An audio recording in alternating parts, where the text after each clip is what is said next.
अस्सलाम वालेकुम, मैं हूँ सवेरा खान और मेरे साथ मौजूद है।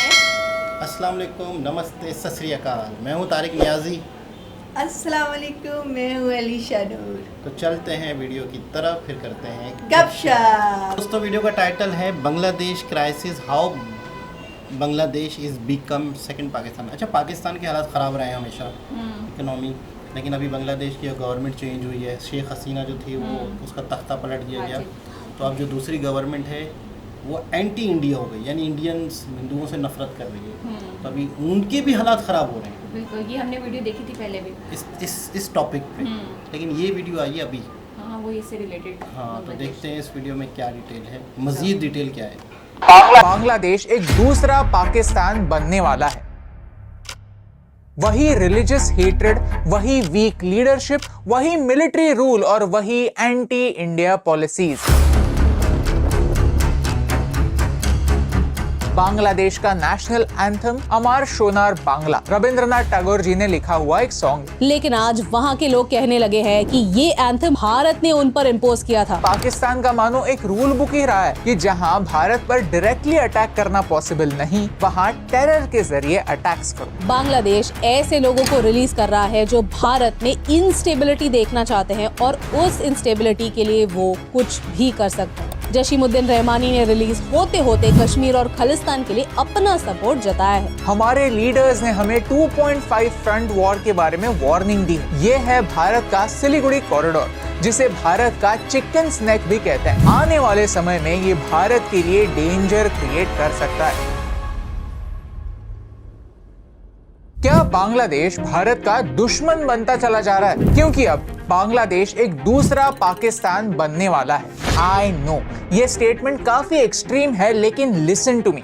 क्योंकि 50 साल पहले बांग्लादेश और पाकिस्तान दो अलग देश, दो अलग रास्तों पर चल पड़े थे और इसीलिए जहां पाकिस्तान की इकोनॉमी पीछे छूट गई, बांग्लादेश साउथ एशिया का राइजिंग स्टार बन गया। लेकिन अब उनके गोल्स, उनके ऑब्जेक्टिव्स और उनकी भारत के लिए हेट सेम होती दिख रही है। वही रिलीजियस हेट्रेड, वही वीक लीडरशिप, वही मिलिट्री रूल और वही एंटी इंडिया पॉलिसीज। आज के इस वीडियो में समझते हैं कि वेस्ट में पाकिस्तान और ईस्ट में बांग्लादेश होने की वजह से भारत को क्या फर्क पड़ता है। भारत के आसपास देखें तो ऑलमोस्ट सारे देशों में इकोनॉमिक अनसर्टेनिटी है। इनफैक्ट कई लोग मानते हैं कि दुनिया रिसेशन में जाने वाली है।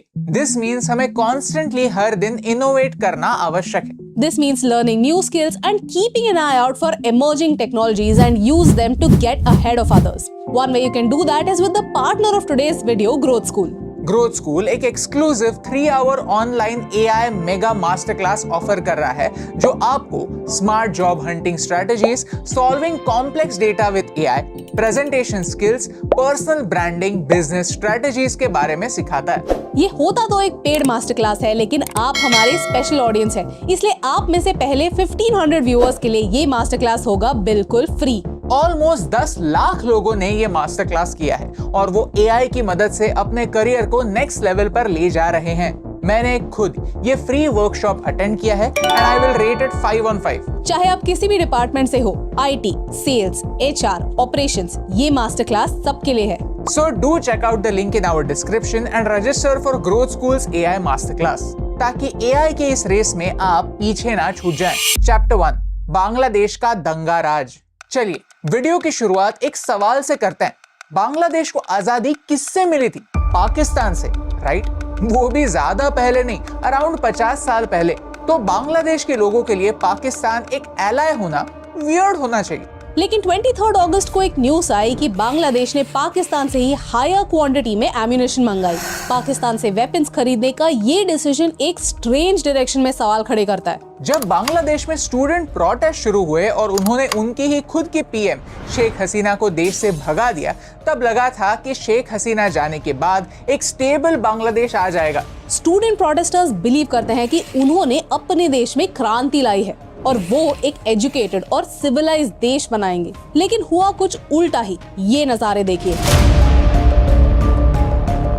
बांग्लादेश के फादर ऑफ द नेशन माने जाने वाले शेख मुजीबुर रहमान के स्टैचूज को तोड़ा जा रहा है, वैंडलाइज किया जा रहा है। शेख हसीना के घर जाकर प्रोटेस्टर्स चीजें लूट रहे हैं, साड़ियां, बर्तन और इवन मुर्गियां चुरा रहे हैं। अब आप ही बताइए कि क्या ये एक एजुकेटेड और सिविलाइज देश की निशानी है? ये वही सेम कंडीशंस है जो पाकिस्तान में मिलिट्री रूल को बढ़ावा देती हैं। मिलिट्री कहती है कि कोई भी सरकार उतनी स्ट्रांग नहीं कि देश को संभाल पाए, तो हमें ही कंट्रोल हमारे हाथ में लेना होगा। इसीलिए आप देख सकते हैं कि पाकिस्तान में पपेट गवर्नमेंट चलती है, जहां नाम के लिए प्राइम मिनिस्टर्स तो होते हैं, लेकिन वो अपनी 5 साल की एक टर्म तक कंप्लीट नहीं कर पाते। लिटरली आज तक किसी भी पाकिस्तानी पीएम ने अपनी पूरी 5 साल की टर्म कंप्लीट नहीं की है। या तो कोई मिलिट्री कू हुआ है या फिर उन्हें असैसिनेट कर दिया गया है। इसी सिलसिले को हमने इस वीडियो में एक्सप्लेन भी किया। बांग्लादेशी स्टूडेंट्स जिन्होंने ये प्रोटेस्ट शुरू की थी, वो मिलिट्री रूल बिल्कुल नहीं चाहते थे। आज नोबेल लॉरिएट मोहम्मद यूनुस बांग्लादेश के केयर टेकर पीएम बन चुके हैं, जिन्होंने अश्योर किया है कि बांग्लादेश अफगानिस्तान नहीं बनेगा। हाँ, लेकिन पाकिस्तान बनेगा या नहीं ये पता नहीं है, क्योंकि उन्हें पाकिस्तान से दोस्ती बनाने में कोई एतराज नहीं है, लेकिन वो अपने नेबर भारत पर प्रोपेगेंडा फैलाने का आरोप जरूर लगाते हैं। चैप्टर 2, नया बांग्लादेश। नया बांग्लादेश कैसा होगा? वेल, नोबडी नोज, लेकिन Bangladesh as a country Pakistan से अलग इसी वजह से हुआ कि बांग्लादेश की एक अलग आइडेंटिटी थी, बंगाली आइडेंटिटी। जहां वेस्ट पाकिस्तान में लोग उर्दू बोला करते थे, ईस्ट पाकिस्तान में बंगाली ही मेन लैंग्वेज थी। मोहम्मद यूनुस ने अब्दुल्लाहिल अमान आजमी को कैप्टिविटी से रिलीज किया है। शेख हसीना गवर्नमेंट ने इन्हें 7 सालों के लिए फोर्स किया to disappear from public life. He said, our country is a Muslim state with over 90% of the population being Muslim. There cannot be a constitution in opposition to Allah's laws. Our constitution states that the people are the holders of sovereignty.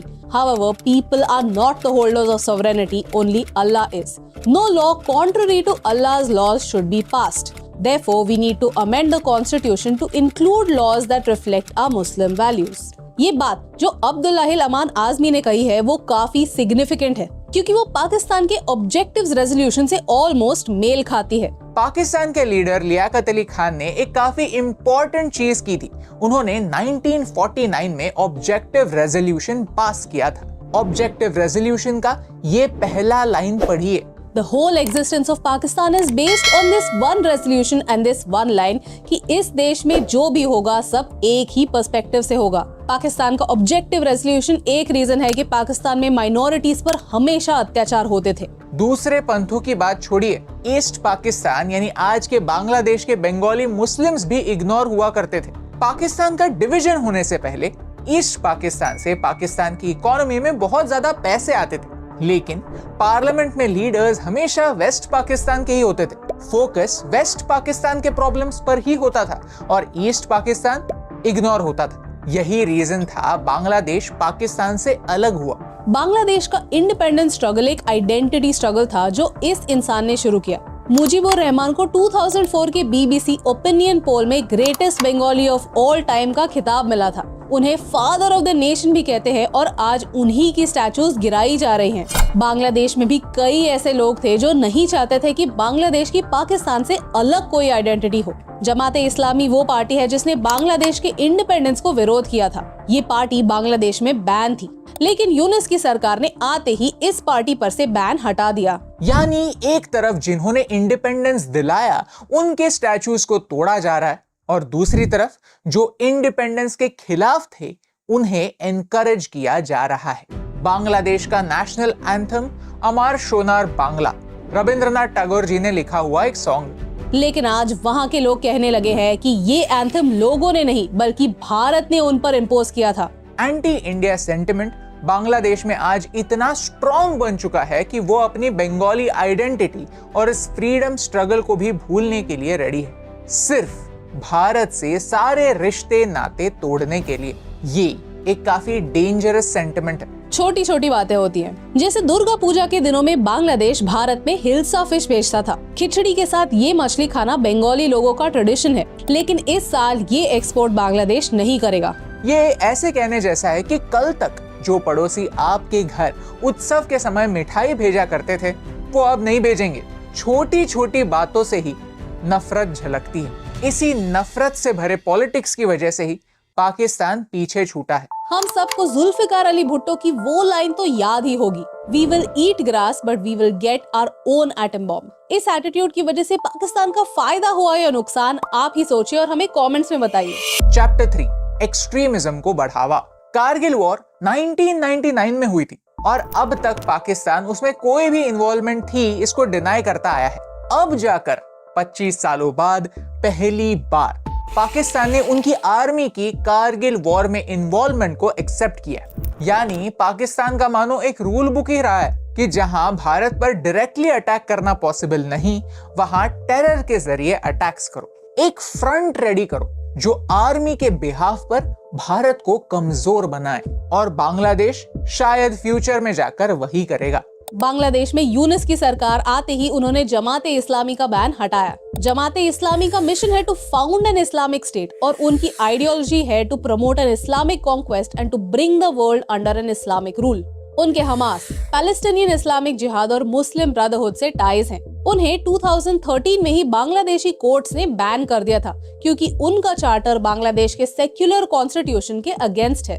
वैसे ही 28 अगस्त को मोहम्मद यूनिस की interim सरकार ने जशीमुद्दीन रहमानी को jail से निकाल दिया। Jasimuddin Rahmani Ansarullah Bangla team के हेड है जिनके अल-कायदा के साथ लिंक्स हैं। एक्सपर्ट्स का मानना है कि अंसारुल्लाह बांग्ला टीम भारत में जिहादी नेटवर्क फॉर्म करना चाहती है। जशीमुद्दीन रहमानी को एक ब्लॉगर की हत्या के लिए जेल में डाला गया था। रहमानी अपने सर्मन्स में लोगों को अनुमति देते थे टू किल एनी एथियस्ट और एनीवन अगेंस्ट इस्लाम और प्रॉफिट मोहम्मद। उनकी हत्या करना रहमानी के शब्दों में लीगल था। उनके अंसारुल्लाह बांग्ला टीम ने कई ब्लॉगर्स, एक्टिविस्ट, राइटर्स की हत्या की रिस्पॉन्सिबिलिटी ली है। जशीमुद्दीन रहमानी ने रिलीज होते होते कश्मीर और खालिस्तान के लिए अपना सपोर्ट जताया है। बांग्लादेश ऐसे लोगों को रिलीज कर रहा है जो भारत में इंस्टेबिलिटी देखना चाहते हैं और उस इंस्टेबिलिटी के लिए वो कुछ भी कर सकते हैं। यानी 1 by 1 हम देख रहे हैं कि एंटी इंडिया सेंटिमेंट रखने वाले और इनफैक्ट एंटी बांग्लादेश सेंटिमेंट रखने वाले लोग खुले घूम रहे हैं। ये भारत के लिए काफी डेंजरस है। चैप्टर 4, भारत के लिए वार्निंग। एक जमाना था जब बांग्लादेश भारत का दोस्त हुआ करता था। यस, हम दो देशों के बीच प्रॉब्लम्स तो थे, लेकिन हम अच्छे इकोनॉमिक पार्टनर्स भी थे। बांग्लादेश 3 साइड से भारत से घिरा हुआ है, तो बांग्लादेश के लिए भारत से दोस्ती बनाए रखना सेंस बनाता है। लेकिन बांग्लादेश भारत के लिए एक डेंजरस सिचुएशन खड़ी कर सकता है इस छोटे से हिस्से को ब्लॉक करके।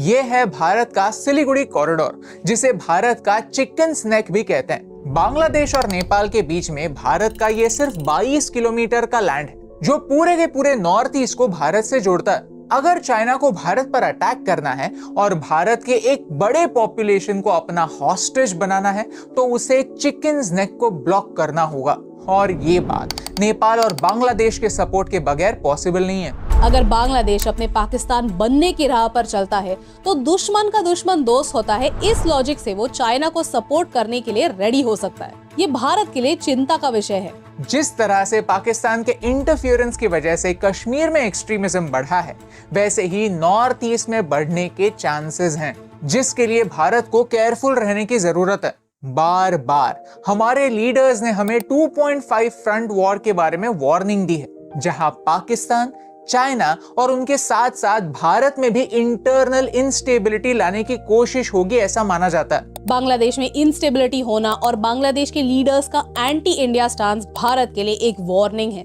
As Indians we need to watch out, क्योंकि आज तक हमने बांग्लादेश से होने वाले इलीगल इमिग्रेशन के प्रॉब्लम पर कोई सोल्यूशन नहीं ढूंढा।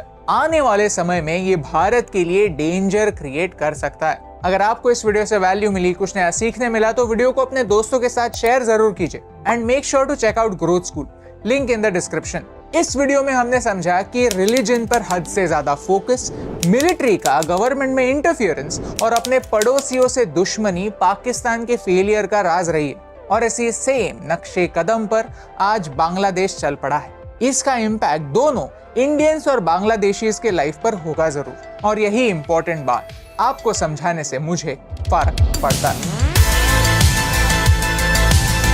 हे दोस्तों, thank you so much for watching this video till the end. अगर आपको ये वीडियो अच्छा लगा तो वो लाइक बटन प्रेस कीजिए। ऐसे ही और वीडियोस देखने के लिए चैनल को सब्सक्राइब करना ना भूलिए। अगर आप पाकिस्तान की इकोनॉमी के बारे में जानना चाहते हैं तो हमारी पाकिस्तान एक्सप्लेन्ड सीरीज देखना ना भूलिए। यूपीआई एक रेवोल्यूशन है, उसके बारे में जानने के लिए ये वीडियो जरूर देखिए। Thank you so much for watching, क्योंकि आपके सपोर्ट से हमें फर्क पड़ता है।